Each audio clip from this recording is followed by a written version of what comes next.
आज यहाँ पे इतनी बड़ी संख्या में आए हुए सभी भाइयों बहनों, माताओं, बुजुर्गों, बच्चों, आप सब लोगों को मेरा नमस्कार, सबको मेरा प्रणाम।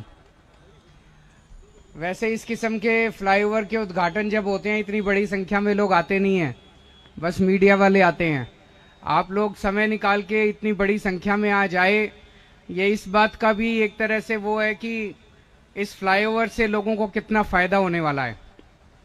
तो सबसे पहले मैं पीडब्ल्यूडी के सभी अधिकारियों को, इंजीनियर्स को, कॉन्ट्रैक्टर्स को, जिन एजेंसीज ने ये फ्लाईओवर बनाया, मजदूरों को, उन सब लोगों को बहुत बहुत शुक्रिया अदा करना चाहता हूँ और बधाई देना चाहता हूँ ये फ्लाईओवर बनाने के लिए।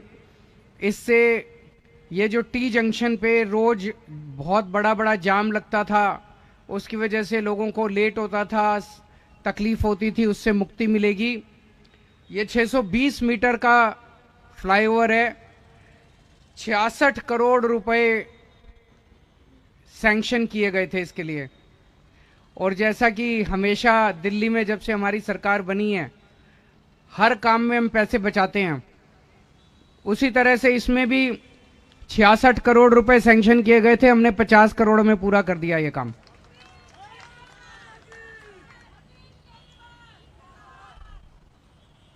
तो ये आईटीओ से आश्रम की तरफ जो लोग आया करते थे उनको सहूलियत मिलेगी, लेकिन इसको केवल उस तरह से नहीं देखना चाहिए जैसे अभी बताया गया।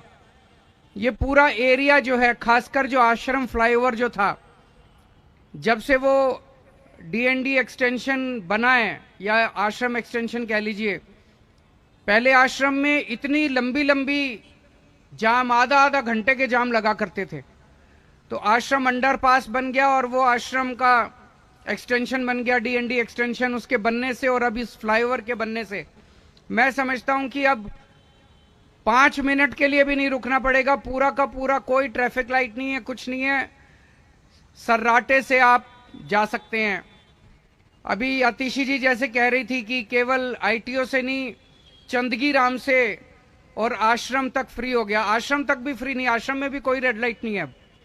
आगे आप मूलचंद जाओ, वहां भी कोई रेड लाइट नहीं है। आगे आप धोला कुआं जाओ, वहां पे भी कोई रेड लाइट नहीं है। तो अभी मैं इंजीनियर से बात कर रहा था, मेरे ख्याल से पूरी रिंग रोड के ऊपर दिल्ली में अब कोई रेड लाइट नहीं है। सारी रिंग रोड बिना रेड लाइट के हो गई है। और अगला कदम जो हम उठा रहे हैं कि दिल्ली में जिन जिन इलाकों में, जिन जिन पॉइंट्स के ऊपर ज्यादा ट्रैफिक होता है, जाम होता है, उनको स्टडी करके, एक एक पॉइंट को स्टडी करके वहां पे कहीं यू टर्न बनाने की जरूरत है, कहीं फ्लाईओवर बनाने की जरूरत है, कहीं कुछ करने की जरूरत है, उसका एक पूरा स्टडी कर रहे हैं ताकि दिल्ली में कहीं भी जाम ना लगे और बिना जाम के हमारी दिल्ली को जाम मुक्त बनाया जा सके। आपको लोगों की जानकारी के लिए बता दूं, 1947 से लेके आज तक 75 साल में दिल्ली में 102 फ्लाईओवर और अंडरपास बनाए गए हैं। कितने बनाए गए हैं? 102। और उनमें से पिछले 8 साल में आम आदमी पार्टी की सरकार में 102 में से 30 फ्लाईओवर और अंडरपास आम आदमी पार्टी की सरकार में बने हैं। तो जितना काम 75 साल में जितना काम हुआ, उसका 30% काम मात्र 8 साल के अंदर हुआ है। यह कोई छोटी बात नहीं है। इससे पता चलता है कि पिछले 8 साल में कितनी तेजी से दिल्ली का विकास हो रहा है, कितनी तेजी से अपने दिल्ली को, कई इंफ्रास्ट्रक्चर को तैयार किया जा रहा है। और जो अब आने वाला समय, आने वाले समय के अंदर लगभग 25 फ्लाईओवर और तैयार किए जा रहे हैं। 25 फ्लाईओवर और 9 फ्लाईओवर ऐसे हैं जिनका कंस्ट्रक्शन अभी चल रहा है, अंडर कंस्ट्रक्शन है, और 16 ऐसे हैं जिनकी अप्रूवल ली जा रही है, अप्रूवल की स्टेज पे। तो 25 अगले कुछ सालों में 25 और बन जाएंगे, तो 125 के करीब फ्लाईओवर हो जाएंगे, जिसमें से 50% फ्लाईओवर आम आदमी पार्टी की कुछ सालों की सरकार के अंदर, और बाकी 50% पुरानी सारी सरकारें मिला के जितना काम उन्होंने 70 साल में किया, उतना काम हम लोगों ने 8 साल 10 साल के अंदर हम करके दिखा देंगे। एक सबसे बड़ी बात यह है कि हर काम के अंदर पूरे देश में उठा के देख लो, सरकार कोई काम करती है। ये रानी झांसी फ्लाईओवर भी मुझे बताया गया 300-400 करोड़ का जब बनना चालू हुआ था, 300-400 करोड़ रुपए का बनना था, बनते बनते बनते बनते 1,500 करोड़ का बन के तैयार हुआ। पूरे देश में उठा के देख लो, कोई भी सरकारी काम होता है 100 करोड़ का जब शुरू होता है 100 करोड़ का होना था, फिर बनते बनते कॉस्ट एस्केलेशन टाइम बढ़ता जाता है, 500 करोड़ 1000 करोड़ का पूरा होता है।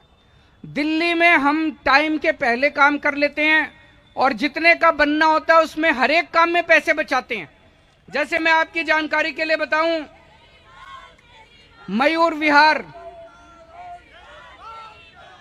विहार फेज 1 में एक फ्लाईओवर बनना था 50 करोड़ का, हमने 45 करोड़ में पूरा कर दिया। विकासपुरी से मीराबाग एलिवेटेड कॉरिडोर 560 करोड़ रुपए सैंक्शन हुए थे उसके। विकासपुरी से मीराबाग एलिवेटेड कॉरिडोर 560 करोड़ रुपए सैंक्शन हुए थे, हमने 445 करोड़ में पूरा करके 115 करोड़ रुपए एक ही फ्लाईओवर में बचा लिए। मंगोलपुरी से मधुबन चौक का एलिवेटेड कॉरिडोर 423 करोड़ रुपए सैंक्शन हुए, हमने 320 करोड़ में पूरा करके 103 करोड़ रुपए एक और फ्लाईओवर में बचा लिए। मधुबन चौक से मुकरबा चौक तक का फ्लाईओवर 422 करोड़ रुपए का बनना था, हमने 300 करोड़ रुपए में पूरा करके एक और फ्लाईओवर में 122 करोड़ रुपए बचा लिए।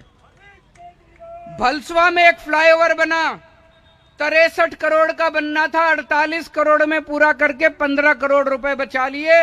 इस तरह से हमारी सरकार में जितने 30 फ्लाईओवर बने हैं, इन 30 फ्लाईओवर के निर्माण में हमने अभी तक 557 करोड़ रुपए बचा लिए। 557 करोड़ रुपए बचा लिए। ये तो गिनीज बुक में आना चाहिए कि भारत में एक दुनिया में एक ऐसी सरकार भी है जो हर काम में पैसे बचाती है। जैसे अपने घर में आपा करते हैं, बाजार में सामान लेने जाते हैं, दुकान वाला कहता है इतने का, हम कहते नहीं भी इतने का नहीं, इतने का दे। सब्जी लेने जाते हैं, हम कहते नहीं भी इतने की नहीं, इतने। जैसे हम घर में अपने पैसे बचाते हैं, वैसे ही हम सरकार के अंदर जब काम कर रहे हैं पूरी ईमानदारी के साथ काम करके एक एक पैसा बचाते हैं। कई लोग मेरे से पूछते हैं जी दिल्ली में इतना काम हो रहा है, बिजली मुफ्त कर दी, पैसे कहां से आते हैं? यहीं से आते हैं। जो पैसा इनकी जेबों में पहले जाया करता था, अब वो उनकी जेब में नहीं जाता, अब वो आपके विकास के लिए, आपके परिवार के लिए, दिल्ली की तरक्की के लिए इस्तेमाल होता है। एक एक पैसा दिल्ली का, सरकार का एक एक पैसा आपकी तरक्की के लिए इस्तेमाल होता है। पूरे देश में बात कर लो, पीडब्ल्यूडी का मतलब भ्रष्टाचार, पीडब्ल्यूडी का मतलब भ्रष्टाचार। दिल्ली अकेला शहर है जहां पीडब्ल्यूडी का मतलब ईमानदारी। हमारा पीडब्ल्यूडी डिपार्टमेंट हर काम में पैसे बचा रहा है। ऐसा कभी नहीं होता, अगर बेईमानी होती तो 300 करोड़ का फ्लाईओवर 900 करोड़ रुपए में बन रहा होता, लेकिन पीडब्ल्यूडी जितने काम कर रहा है, एक एक काम के अंदर अपने पैसे बना रहा है, बचा रहा है। और दोस्तों, कितनी अड़चने आ रही हैं, आप लोग देख रहे हो रोज। हमारे काम रोकने की कितनी कोशिश की जा रही है। इन सारी अड़चनों के बावजूद हम सारे काम कर रहे हैं। मैंने हमेशा कहा है, ये जितनी अड़चनें कर रहे हैं, उन सारे अड़चनों के बावजूद आपके काम नहीं रुकने दूंगा। स्पीड भले कम हो जाए। जैसे पिछले 8 साल में दिल्ली में हमने 530 मोहल्ला क्लिनिक बना दिए। 8 साल में 530 मोहल्ला क्लिनिक बने। पंजाब में हमारी अभी सरकार बनी है, 1.5 साल हुआ है, 1.5 साल में पंजाब में 670 मोहल्ला क्लिनिक बन गए। तो दिल्ली में भी काम तो हुआ, स्पीड स्लो कर दी इन्होंने, है कि नहीं है? लेकिन आपके काम नहीं रुकने दूंगा। जो काम 1.5 साल में पंजाब में हुआ, उसको करने में 8 साल लग गए। अभी कल मैंने एक बस एग्रीगेटर पॉलिसी अनाउंस करी है कि दिल्ली के अंदर शानदार लग्जरी बसेस अब चला करेंगी। तो जो मिडिल क्लास वाले हैं, अमीर लोग हैं, वो अब उन लग्जरी बसेस में जा सकते हैं। अपनी गाड़ी इस्तेमाल करने की जरूरत नहीं है, स्कूटर इस्तेमाल करने की जरूरत नहीं है, लग्जरी बसों में जाओ। उस पॉलिसी को मैंने 2016 में लागू करना था, 1 महीने में लागू हो जाती। करते करते करते करते 8 साल लग गए। अब वो लागू होगी पॉलिसी, पर कोई बात नहीं। जितनी अड़चनें आती हैं, जब सच्चाई के रास्ते पे चलते हो तो सच्चाई का रास्ता कांटों भरा होता है। अपने को काम करना है, काम से मतलब है। अपने को किसी की बुराई नहीं करनी, किसी के खिलाफ नहीं बोलना। सारी अड़चनें पूरी करके हम काम करेंगे। आप लोगों को बस ये यकीन दिलाना चाहता हूं कि कोई काम नहीं रुकेगा, चाहे जो मर्जी अड़चनें आए। आप लोगों का प्यार, आप लोगों का सहयोग इसी तरह से मिलता रहे। आप सब लोगों का फिर से बहुत बहुत शुक्रिया।